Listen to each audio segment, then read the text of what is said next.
This is how irrational it is to believe that you can come about by chance. Hold on. I was asking the question, is it right? People gave me different ideas about morality. Is it right or wrong? Murder, euthanasia, abortion, nothing, doctor, hemp choice, or whatever. There are many questions we have about this subject. But if everything is just chance, there was a big bang and here we are, then there is no right or wrong. We just have preferences. Then I went to the possibility that we were designed. Looking at DNA, the information is so complex, it must come from somewhere. From there, I went to the possibility of a protein come together by chance. The chances of a protein coming together by chance, a small one, are outrageous. People say evolution has been proved. No, it hasn't. If anything, it is so unlikely to happen that it is ridiculous that anyone actually holds to that and calls themselves a scientist today. That is absolutely crazy. And I want to say our biologists today who hold to this idea are crazy. Or they've got an agenda. That's possible too, isn't it? They've got an agenda. Right? It takes, do you know how many proteins there are in a cell? In 2018, some guys did some work and they discovered in a yeast cell, which is very small and simple as far as cells go, that there were 42 million protein molecules in this simple cell. 42 million, right? But of course, you don't just have one type of protein, you've got a whole bunch of different types of proteins. They're in a highly complex state, there's information in there, it's all put together, it's put together within a lipid enclosed membrane, and that all has to come together by chance. Sorry, to believe that, you have to put your brain on hold. Or you're just not thinking about it because you don't like what it infers. What does it infer? If that's not possible, if chance can't do it, and chance can't do anything because chance is merely a descriptive word that said it just happened, right? It just happened.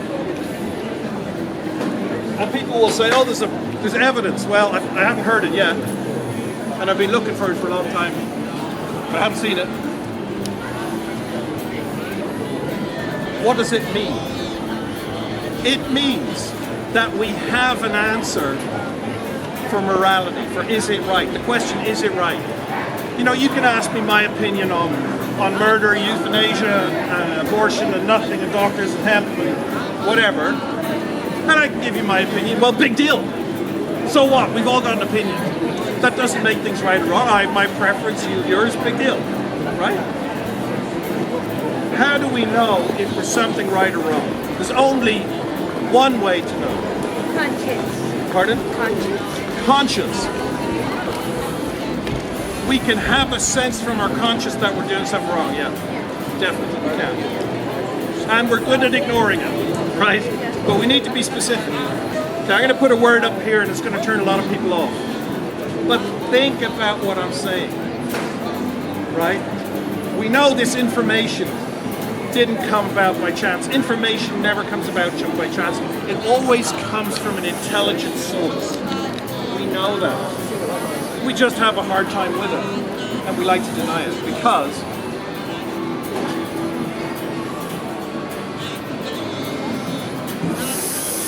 we like to eat. This kind of eating we don't like. This kind of eating we don't like. Not smart. Yeah. We don't like this kind of eating. We reject it because of what it means to us. Because it's an outside standard for is it right or is it wrong. And what it says to us all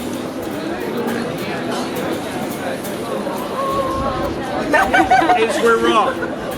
All of us. All of us. There are no exceptions. This creator, you know what he says to you? He says, you're wrong, but you're just like everybody else. Right? Like, I'm no better than you. Or if I am, it's so small in the difference, regardless of what you've done, by the way. Right? The difference is so small that it actually is negligible.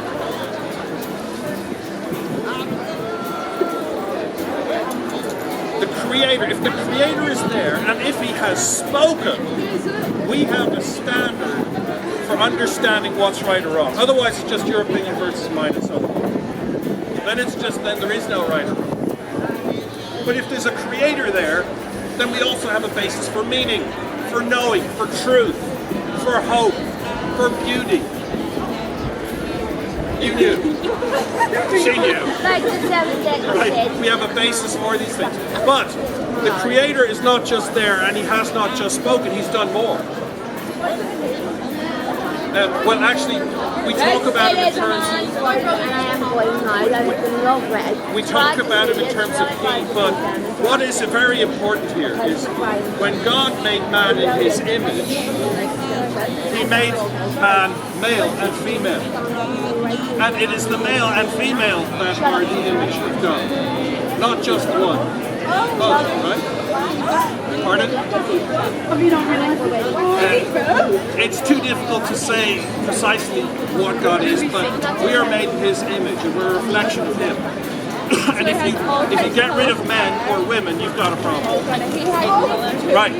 So what the Creator did was to make it even more personal for you and for me. You're like red.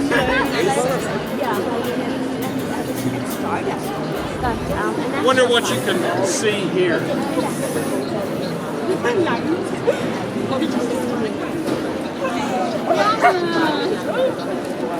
Can you see something there?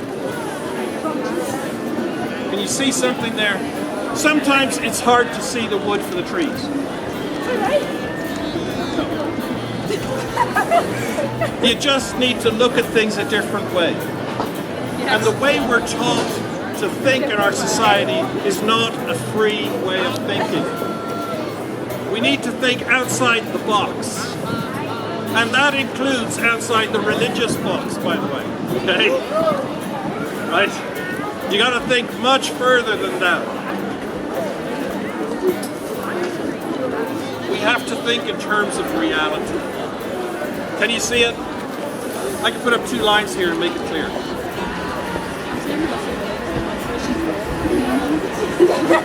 She's gone. Look at the white. Jesus, yes. Jesus. Jesus is the creator come to earth. Right? This creator who gives us a sense of meaning, an understanding of what's right and wrong, a basis for knowledge, a basis for truth.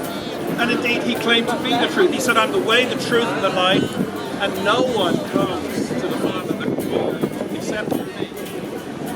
And he claimed to be the creator. And he came here for a purpose. You see, you and I, we've got a problem because we want to be in charge. We don't want anyone telling us what to do. And we certainly don't want God telling us what to do. And that is what this word is about. I'm going to put a word up here and you'll recognize it straight away, but you'll probably think religion, right? Don't think that way. This term was an archery term. It wasn't a religious term, okay? It was a term used in archery. If you took a shot right and you sort of missed the target or you got close to the middle, then that's what this was called. If you got a bullseye, it was called a bullseye. But if you missed, it was called this. Called sin.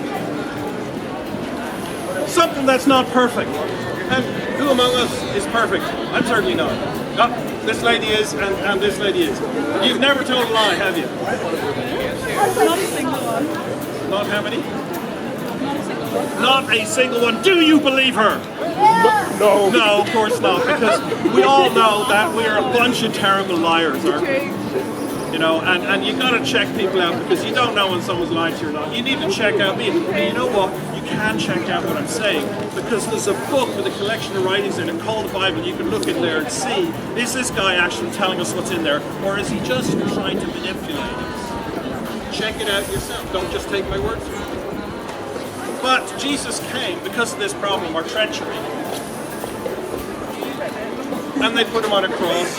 And on the cross, the curse that's on you, because you don't keep all of God's law all of the time, absolutely perfectly, no one does.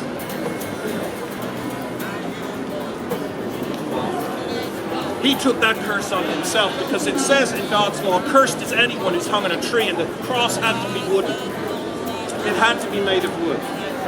If he'd been crucified on steel, this would work. But he was crucified on the cross, and there he took the punishment you and I, we deserve. We all deserve this. Each one personally. Right? This is personal. God saw you 2,000 years ago. He could look forward to 2020. And he saw you, and he knows all about you. He knows how many hairs are on your head. And I got a few less than I used to. But he knows when I brush my hair, he knows how many hairs fell out the brush. Because he cares about us. We're important to him. It gives us meaning. It really does. It gives everything meaning. The whole world takes on meaning. He gave his life for your life. Right? You deserve to go to hell for all eternity, and so do I. All of us do. That's very unpleasant. Very unpleasant. And Jesus warned about it very clearly. And he did that because fear is sometimes good. Fear tells a child, you tell a child, don't put your hand in the fire. Don't do that. And of course, and guess what? They won't do that again. You know, fear keeps you driving on the left-hand side of the road in Northern Ireland. If I go to Holland, I got to remember, I'm Dutch, we're going to remember, right-hand side of the road, right? Fear tells me if I get this wrong, it's going to be very painful, right? He gave his life to wipe out your sin. You can't see it anymore. And in all those who turn to him as king, he wipes it out. And you're accepted not because you're good enough or beautiful enough or whatever, just because he loves you so much that he gave his life for you. You're worth suffering and dying. But that's not the end of the story. If that was the end of the story, big deal, everybody dies. They took his body down.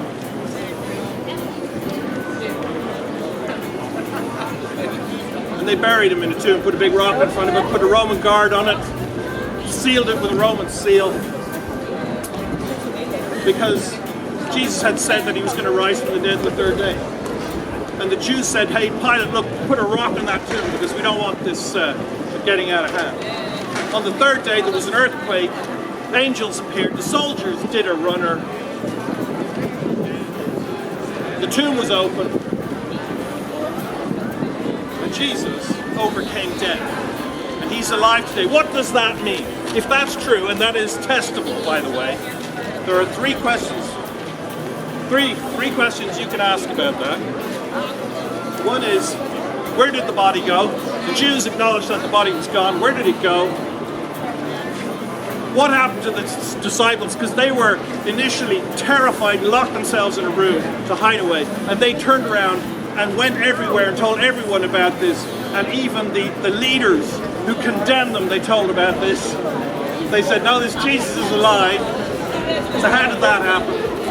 And then the other thing is Jesus appeared to many different people, 500 all at once. Well, how do we account for these appearances if he didn't come back from the dead? Okay, those are three questions you can ask. If you go to The Last Tomato on YouTube, The Last Tomato, it's nothing to do with tomatoes. Okay? You can see some videos on that topic.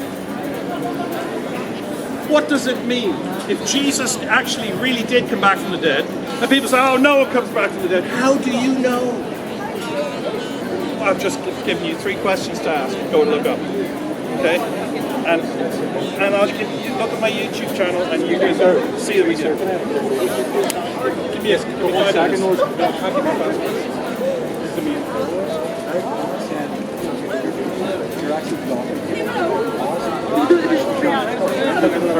Exactly, that's why you're causing that over there. Folks, you're free to keep social distancing. This man wants people to social distance, so you're free to do that. But that's between you and him. Sorry, And Go ahead. Yeah, that's very Christian-like. Thank you. People are manipulating in all sorts of ways these days. Anyway, what does it mean? It means death is not the end. Death is not the end. There's more. It means he really is God. It means we ought to listen to him. It means he's the judge of the living and the dead. And it means he can give you eternal life. In the cross, he pays for your sin. In his resurrection, he gives you his goodness. He credits it to your account so that you come before God without guilt in the goodness of Jesus Christ. That's good news. That's there for everyone. It's there for you. What are you going to do about it? I'd like to offer you one of my cards here. So you can go check out my YouTube channel, see what you think. If you have any questions, please feel free to come and ask. Thank you very much. And do social distance. And keep yourself safe. Thank you. God bless you.